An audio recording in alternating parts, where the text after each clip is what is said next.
ఇవాళ top 4 breaking news ఏమున్నాయో ఒకసారి చూద్దాం. రైట్, మనం టాప్ 1 బ్రేకింగ్ చూస్తున్నాం. భద్రాద్రి కొత్తగూడెం జిల్లాలో బట్టి పొంగులేటి వర్గాల మధ్య గొడవ అంటూ టాప్ 1 బ్రేకింగ్ చూస్తున్నాం. ఇక టాప్ 2 అసెంబ్లీ నుంచి బీఆర్ఎస్ వాకౌట్ అని టాప్ 2 బ్రేకింగ్ న్యూస్ చూస్తున్నాం. కమింగ్ టు టాప్ 3 అప్సరా హత్య కేసులో పూజారి సాయికి జీవిత ఖైదు అంటూ టాప్ 3 బ్రేకింగ్ న్యూస్ చూస్తున్నాం. ఇక టాప్ 4 బ్రేకింగ్ న్యూస్ సిద్దిపేట జిల్లా కోహిడాలో తాగునీటి కోసం రోడ్డెక్కిన మహిళలు. టాప్ 4 బ్రేకింగ్ న్యూస్ మరొకసారి చూద్దాం. భద్రాద్రి కొత్తగూడెం జిల్లాలో బట్టి పొంగులేటి వర్గాల మధ్య గొడవ అంటూ టాప్ 1. టాప్ 2 అసెంబ్లీ నుంచి బీఆర్ఎస్ వాకౌట్, అప్సరా హత్య కేసులో పూజారి సాయికి జీవిత ఖైదు. ఇక టాప్ 4 సిద్దిపేట జిల్లా కోహిడాలో తాగునీటి కోసం రోడ్డెక్కిన మహిళలు.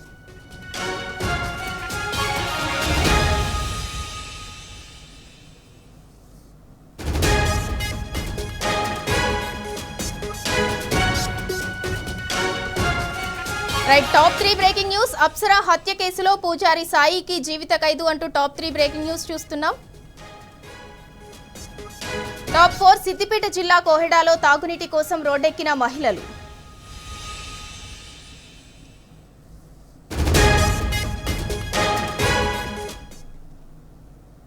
రైట్, ఇక టాప్ 1 బ్రేకింగ్ కి సంబంధించిన డీటెయిల్స్ చూద్దాం. భద్రాద్రి కొత్తగూడెం జిల్లా పాల్వంచలో డిప్యూటీ సీఎం బట్టి మంత్రి పొంగులేటి వర్గాల మధ్య విభేదాలు భగ్గుమన్నాయి. పెద్దమ్మ తల్లి దేవస్థానంలో పాలక మండలి ప్రమాణ స్వీకారం ఉద్రిక్తతకు దారితీసింది. దొంగతనంగా ప్రమాణ స్వీకారం చేయాల్సిన అవసరం ఏమిటంటూ ఇరు వర్గాల నేతలు ఒకరిపై ఒకరు నిందలు వేసుకున్నారు. పాలక మండలి ఏర్పాటు వివాదానికి బట్టి పొంగులేటి అత్యుత్సాహమే కారణంగా కనిపిస్తోంది. కొత్త పాలక మండలి ఏర్పాటుపై దేవాదాయ శాఖ ఆధ్వర్యంలో ఇద్దరు మంత్రులు వేర్వేరుగా జీవోలు ఇప్పించినట్లు సమాచారం. సభ్యత్వం కోసం ఇద్దరు మంత్రుల అనుచరులు వర్గాలుగా విడిపోవడంతోనే ఈ పరిస్థితులు ఏర్పడ్డాయన్న విమర్శలు వెల్లువెత్తుతున్నాయి.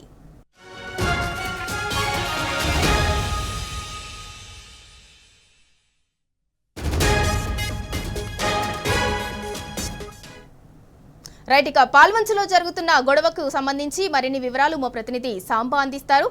సాంబా, భద్రాద్రి కొత్తగూడెం జిల్లా పాల్వంచలో ఉద్రిక్తత చోటు చేసుకుంది. పెద్దమ్మ తల్లి పాలక మండలి ఏర్పాటులో జిల్లా మంత్రుల జోక్యంతోనే ప్రమాణ స్వీకారంపై గొడవ అనేది రాజుకుంది. దీనికి సంబంధించిన డీటెయిల్స్ ఏంటి? పాల్వంచ పెద్దమ్మ తల్లి దేవస్థానంగా పేరుగాంచినటువంటి శ్రీ కనకదుర్గ అమ్మవారి దేవస్థానం చాలా ఫేమస్. హైదరాబాద్ జూబ్లీహిల్స్ లో ఉన్నటువంటి పెద్దమ్మ తల్లి ఎంత ఫేమస్, ఇక్కడ ఈ ఉమ్మడి ఖమ్మం జిల్లాలో కావచ్చు, పరిసర ప్రాంతాలు, ఆంధ్ర నుంచి వచ్చేటువంటి ప్రాంతాలకు సంబంధించినటువంటి వాళ్ళందరికీ కూడా పాల్వంచ పెద్దమ్మ తల్లి దేవస్థానం అంత ఫేమస్ దేవస్థానం. ఆదాయ పరంగా కావచ్చు, భక్తుల రద్దీ పరంగా కావచ్చు, రాష్ట్రంలో పేరెన్నిక కలిగినటువంటి అతి కొద్ది దేవాలయాల్లో పాల్వంచ పెద్దమ్మ తల్లి దేవాలయం కూడా ఒకటి. ఇక్కడ ఈ దేవాలయంలో రాజకీయ జోక్యం మితిమీరిపోవడంతో అక్కడ ఉన్నటువంటి గ్రామస్తులంతా ఇవాళ పెద్ద ఎత్తున ఆందోళన కార్యక్రమానికి శ్రీకారం చుట్టారు. జరిగినటువంటి ఘటన ఏంటంటే, ఇద్దరు మంత్రులు, ఒక పక్క డిప్యూటీ సీఎం భట్టి విక్రమార్క, మరొక పక్క రెవెన్యూ శాఖ మంత్రి పొంగులేటి శ్రీనివాసరెడ్డి వర్గాలకు చెందినటువంటి వ్యక్తులను సిఫార్సు చేస్తూ ఇద్దరు లేఖలు ఇవ్వడము, రెండు వర్గాలుగా విడిపోవడము ఇక్కడ ప్రధానంగా చర్చించుకోవాల్సిన అంశంగా చెప్తున్నారు. ప్రస్తుతానికి జగన్నాథపురం అట్లాగే అటున్నటువంటి కేశవాపురం సంబంధించినటువంటి గ్రామస్తులంతా ఇవాళ ధర్నా కార్యక్రమానికి దిగి అర్ధనగ్న ప్రదర్శన చేయడంతో పాటు సమీపంలో ఉన్నటువంటి వాటర్ ట్యాంక్ ఎక్కి ఆందోళన చేయడంతో ఇప్పుడు ఈ వివాదం రచ్చకెక్కింది. దీనికి సంబంధించి 4-5 అంశాలు ప్రధానంగా కేశవాపురానికి సంబంధించినటువంటి గ్రామస్తులు చెప్తున్నారు. ఒకటి, విపరీతమైనటువంటి రాజకీయ జోక్యం చేసుకుంటున్నారు. మంత్రులకు అట్లాగే ఇతర ఎంపీలు, ఎమ్మెల్యేలకు దేవస్థాన కమిటీ నియామకంలో ఇంత పెద్ద ఎత్తున జోక్యం చేసుకోవాల్సిన అవసరం ఏంటి అనేటువంటిది ఒకటి. రెండు, స్థానికతను తీసుకొస్తున్నారు. ఈ రెండు గ్రామాలకు ఏదైతే జగన్నాథపురం, కేశవాపురం గ్రామాల మధ్యలో ఉన్నటువంటి దేవాలయానికి ఇక్కడి వాళ్ళని కాకుండా వేరే వాళ్లను టెంపుల్ చైర్మన్ గా నియమించడం ఏంటి అనేది ఒకటి వస్తున్నది. రెండు, ఎవరైతే ఇప్పుడు సభ్యులుగా నియమించబడినట్టుగా చెప్తున్నారో అందులో ఒక ఇద్దరు అన్ని మతస్థులు ఉన్నారనేటువంటిది ఉంది. మరో ఇద్దరి మీద క్రిమినల్ కేసులు ఉన్నాయని కూడా చెప్తున్నారు. ఇన్ని ల్యాప్సెస్ ను పెట్టుకొని 2 జీవో వచ్చారు. ఒకటి జీవో నెంబర్ 66 పేరుతోని బట్టి విక్రమార్క సిఫార్సు చేసినటువంటి వాళ్ళ పేరుతో టెంపుల్ చైర్మన్ గా నియమిస్తూ 13 మంది పాలక మండలి సభ్యులను నియమిస్తూ జీవో నెంబర్ 66 ఇచ్చారు. ఆ తర్వాత మళ్ళీ దాన్ని 10 రోజుల్లోనే అబయన్స్ లో పెట్టి జీవో నెంబర్ 112 ఇచ్చారు. ఆ పాత జీవోని అబయన్స్ లో పెడుతున్నాం, కొత్త జీవోని ఇచ్చి కొత్త చైర్మన్ నియమిస్తున్నాం అంటూ ఇంకొక జీవో ఇచ్చారు. ఇప్పుడు ఈ 2 జీవోల మధ్యలో దోగోచులాడుతుంది చైర్మన్ గిరి, ఎవరికి పోవాలనేటువంటిది ఒక పంచాయతీ నడుస్తున్నటువంటి నేపథ్యంలోనే ఇప్పుడు గ్రామస్తులంతా కూడా పెద్ద ఎత్తున ఆందోళన దిగి అర్ధరాత్రి ప్రదర్శన దిగారు. ఎందుకంటే మొదటి పాలక మండలిని రద్దు చేయించి రెండో పాలక మండలి నియమించినటువంటి నేపథ్యంలో అది ఆ రెండో పాలక మండలి ఇవాళ రహస్యంగా ప్రమాణ స్వీకారం చేస్తున్నారన్నటువంటి ఒక సమాచారం అందుకున్నటువంటి స్థానిక ప్రజలందరూ కూడా పెద్ద ఎత్తున అక్కడికి వచ్చి అసలు దీన్ని ఆపేయాలి, దీంట్లో రాజకీయ కోణం తగ్గించాలి, రాజకీయ జోక్యాన్ని మితిమీరిపోయిందని చెప్తూ మాకు స్థానికత వాళ్ళకు ఉన్నటువంటి వాళ్ళకి ఇవ్వండి, అట్లాగే లక్షల మంది భక్తులు వచ్చేటువంటి దర్శించుకునేటువంటి అమ్మవారి క్షేత్రంలో ఈ రకమైనటువంటి రాజకీయ జోక్యం ఏంటి, మాకు స్థానికులకు అవకాశం కల్పించాలనేటువంటిది పెద్ద ఎత్తున నినాదాలు చేశారు. అర్ధనగ్న ప్రదర్శన చేసి పైకెక్కి ఆత్మహత్య చేసుకుంటామంటూ వాటర్ ట్యాంక్ ఎక్కి నిరసన చేశారు. మొత్తంగా దీంట్లో రాజకీయ కోణం ఒక పక్కన వస్తే గనక మరో పక్కన ఈ ఆధిపత్య పోరు కూడా స్పష్టంగా కనపడుతుంది. ఒక వర్గానికి స్థానిక ఎమ్మెల్యే కూడా సపోర్ట్ ఉన్నట్టుగా బయట వార్తలు వస్తున్నాయి. దాంతోనే వివాదం అంటే అక్కడ మిత్రపక్షంగా ఉన్నటువంటి సిపిఐ ఎమ్మెల్యే ప్రాతినిధ్యం వహిస్తున్నారు. ఆయనకు తెలియకుండా బట్టి వర్గానికి సంబంధించినటువంటి వాళ్ళ పేర్లతో ఒక జీవో వచ్చినట్టుగా కూడా బయట ప్రచారం జరుగుతుంది. రెండో జీవో రావడానికి కారణం మంత్రి పొంగులేటి శ్రీనివాసరెడ్డి స్థానిక ఎంపీతో పాటు ఎమ్మెల్యేను కలుపుకొని ఇంకొక రెండో జీవో తీసుకొచ్చారనేటువంటిది రెండు ఆయన వర్గం చెప్తుంది. ఈ ఇద్దరు వర్గాల మధ్య వివాదం నడుస్తుండగానే భక్తులు చాలా అక్కడికి ప్రతిరోజు వేల మంది భక్తులు వచ్చి దర్శనం చేసుకుంటూ పోతుంటారు. ఈ వివాదాన్ని మొత్తం కూడా రాజకీయ కోణం తొలుముకోవడం, ఆధిపత్య పోరు చేసుకోవడంతో భక్తులందరూ కూడా కొంత నిరసన బాట పట్టినటువంటి పరిస్థితి ఉన్నది. Sindhura. Right, thank you Samba. ఇక భద్రాద్రి కొత్తగూడెం జిల్లా పాల్వంచలో ఉద్రిక్త పరిస్థితి అయితే నెలకొంది. బట్టి పొంగులేటి వర్గాల మధ్య విభేదాలు భగ్గుమంటున్నాయి. సభ్యత్వం కోసం ఇద్దరు మంత్రుల మధ్య అనుచిత పోటీ అయితే జరుగుతోంది. దేవస్థానాన్ని రాజకీయాల వివాదాల్లోకి లాగటంపై భక్తులు కూడా ఆగ్రహం వ్యక్తం చేస్తున్నారు.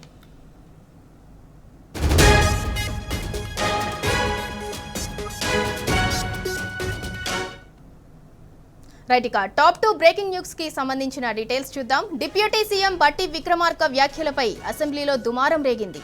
బట్టి అనుచిత వ్యాఖ్యలను నిరసిస్తూ శాసనసభ నుంచి వాకౌట్ చేశారు బీఆర్ఎస్ సభ్యులు. బట్టి తన వ్యాఖ్యలను ఉపసంహరించుకోవాలని డిమాండ్ చేస్తూ బయటకు వచ్చేశారు. వెంటనే బట్టి విక్రమార్క క్షమాపణలు చెప్పాలని బీఆర్ఎస్ ఎమ్మెల్యేలు డిమాండ్ చేశారు. అసెంబ్లీ ఆవరణలో బైఠాయించి నిరసన వ్యక్తం చేశారు. మా కొద్దీ 20% పాలన అంటూ నినదించారు.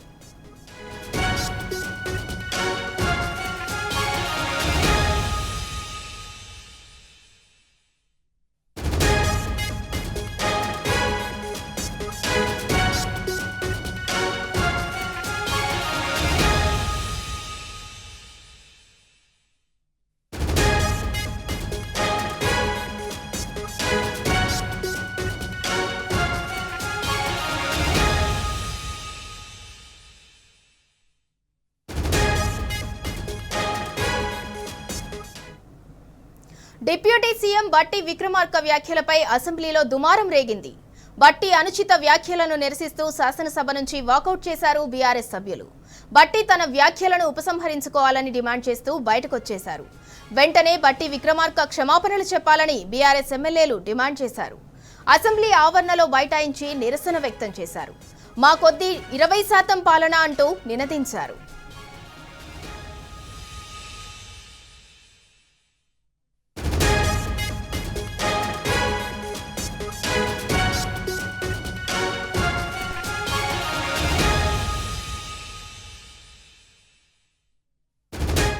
టాప్ 3 బ్రేకింగ్ కి సంబంధించిన డీటెయిల్స్ చూద్దాం. రాష్ట్రంలో సంచలనం సృష్టించిన అప్సరా హత్య కేసులో పూజారి సాయికి న్యాయస్థానం జీవిత ఖైదు విధించింది.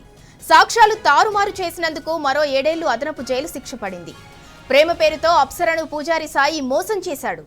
4 ఏళ్ల పాటు అప్సరాతో సాయి ప్రేమ కలాపాలు నడిపి పెళ్లి అనగానే మొహం చాటేశాడు.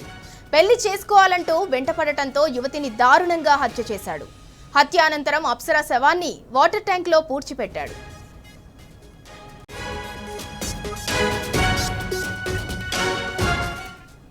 రైట్, ఇక అప్సరా హత్య కేసులో పూజారికి జీవిత ఖైదుపై మరిన్ని వివరాలను మా ప్రతినిధి భాస్కర్ అందిస్తారు. భాస్కర్, అప్సరా హత్య కేసులో పూజారి సాయికి న్యాయస్థానం జీవిత ఖైదు విధించింది అండ్ అలాగే సాక్ష్యాలను తారుమారు చేసినందుకు కూడా అదనంగా 7 ఏళ్లు అదనపు జైలు శిక్ష కూడా విధించింది. దీనికి సంబంధించిన పూర్తి డీటెయిల్స్ ఏంటి? యువతి అప్సరా హత్య కేసులో నిందితుడు పూజారి సాయి గ్రూపులకు జీవిత ఖైదు విధించింది రంగారెడ్డి జిల్లా కోర్టు.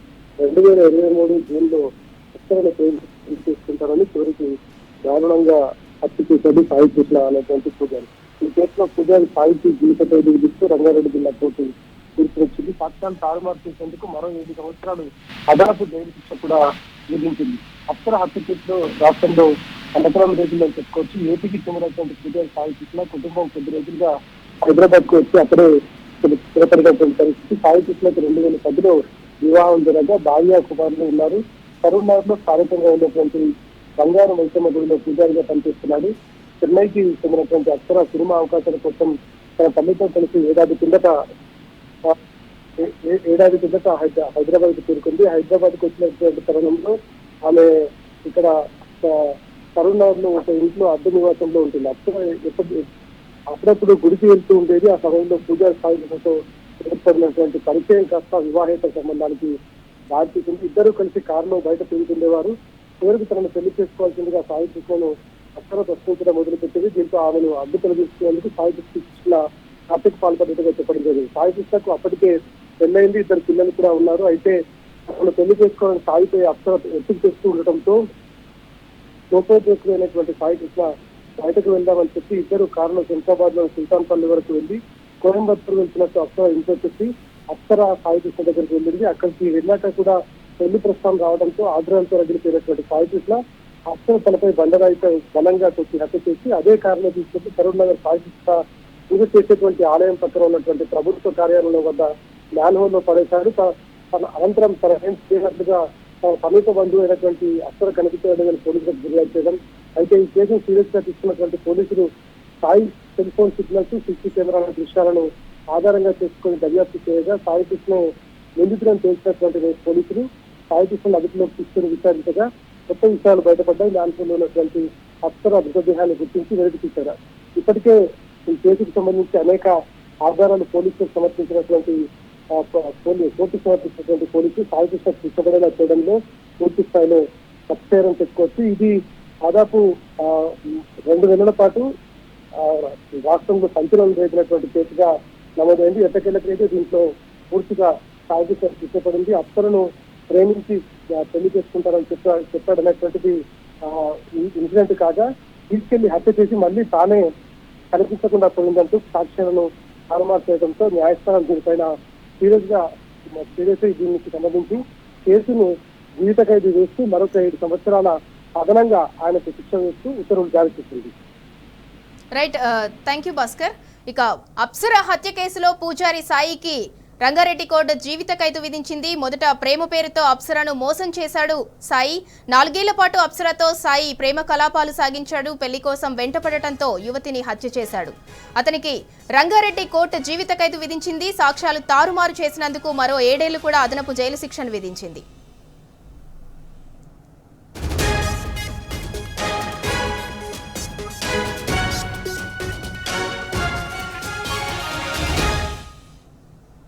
రైట్, ఇక టాప్ 4 బ్రేకింగ్ న్యూస్ కి సంబంధించిన డీటెయిల్స్ చూద్దాం. ఇందిరమ్మ రాజ్యంలో మంచినీళ్ల కోసం జనం రోడ్డెక్కాల్సిన దుస్థితి ఏర్పడింది.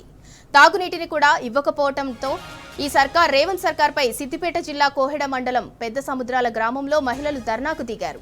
ఖాళీ బిందెలతో నిరసన వ్యక్తం చేశారు. మంచినీటి సమస్యను పరిష్కరించాలని డిమాండ్ చేస్తూ సిద్దిపేట హన్మకొండ ప్రధాన రహదారిపై రాస్తారోకో చేపట్టారు. అధికారులకు ఎన్నిసార్లు ఫిర్యాదు చేసినా పట్టించుకోకపోవడంతో లేదంటూ మహిళలు ఆగ్రహం వ్యక్తం చేశారు.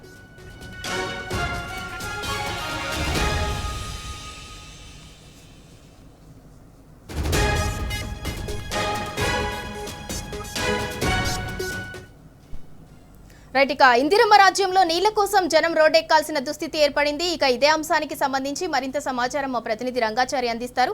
రంగాచారి, రేవంత్ పాలనలో మంచినీళ్ల కోసం మళ్లీ మహిళలు రోడ్డెక్కాల్సిన పరిస్థితి అయితే ఏర్పడింది. దీనికి సంబంధించిన పూర్తి డీటెయిల్స్ ఏంటి? సింధూరా, గత ప్రభుత్వం కేసీఆర్ నేతృత్వంలో ఇంటింటికి మంచినీళ్లు అందించి ఆడబిడ్డ బిందె పట్టుకుని బయటకు రాకుండా ఉండాలి మంచినీటి కోసం అనే ఒక లక్ష్యంతో మాజీ సీఎం కేసీఆర్ మిషన్ భగీరథ అనే ఒక పథకాన్ని దాదాపు 50,000 కోట్ల రూపాయలతో ఆయన ఈ పథకానికి రూపకల్పన చేసి అద్భుతంగా అమలు చేసినటువంటి విషయం తెలిసిందే. ఇంటింటికి నల్లాలు బిగించి అక్కడి నుంచి అంటే దగ్గరలో ఉండేటువంటి సంప్ హౌజ్ల ద్వారా నీళ్లు అందించే ఒక పథకానికి ఆయన రూపకల్పన చేసి అమలు చేయడం జరిగింది.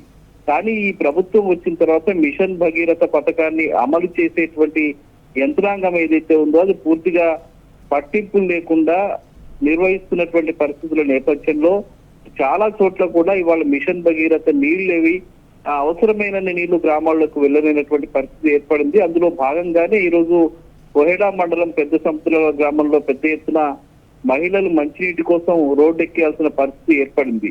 ఆ పెద్ద సముద్రాల గ్రామంలో గత చాలా సంవత్సరాలుగా ఎక్కడా ఎలాంటి మంచినీటి ఎద్దడి నెలకొనలేదు. ఇప్పుడు ఈ సంవత్సరం గత సంవత్సరం మాత్రమే మంచినీళ్ళకు చాలా తీవ్రమైనటువంటి సమస్య ఏర్పడుతుందని చెప్పి గ్రామస్తులు చెప్తూ ఉన్నారు. కోహెడ మండలంలోని ఒక సంభవం వద్ద నుంచి అక్కడికి తాగునీటి సరఫరా జరుగుతూ ఉంది.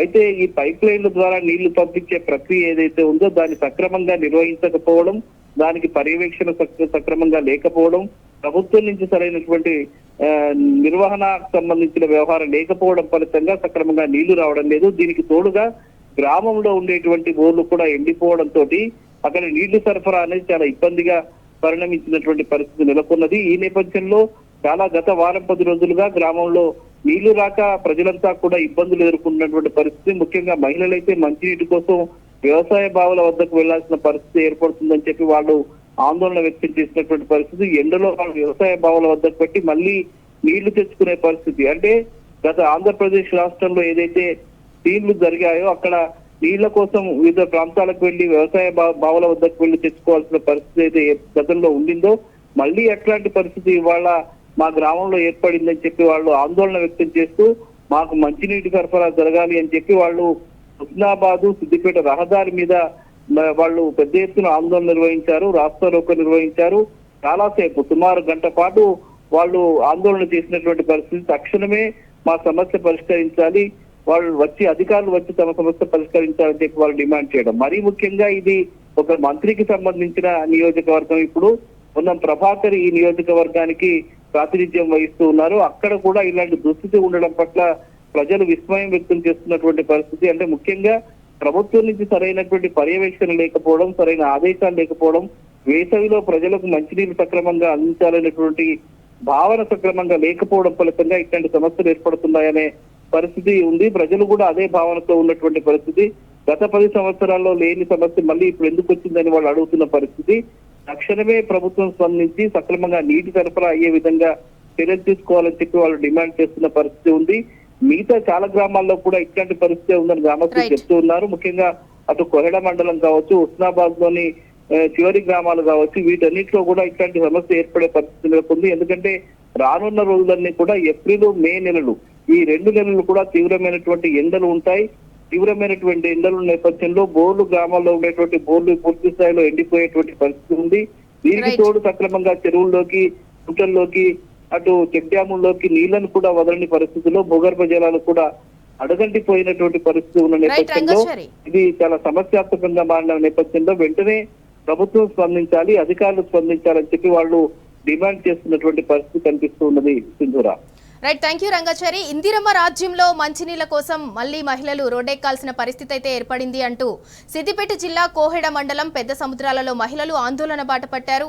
మంచినీటి సమస్యలను పరిష్కరించాలని డిమాండ్ చేస్తూ సిద్దిపేట హన్మకొండ ప్రధాన రహదారిపై రాస్తా రోకో నిర్వహించారు. అధికారులకు ఎన్నిసార్లు ఫిర్యాదు చేసినా కూడా పట్టించుకోవటం లేదంటూ మహిళలు ఆగ్రహం వ్యక్తం చేశారు.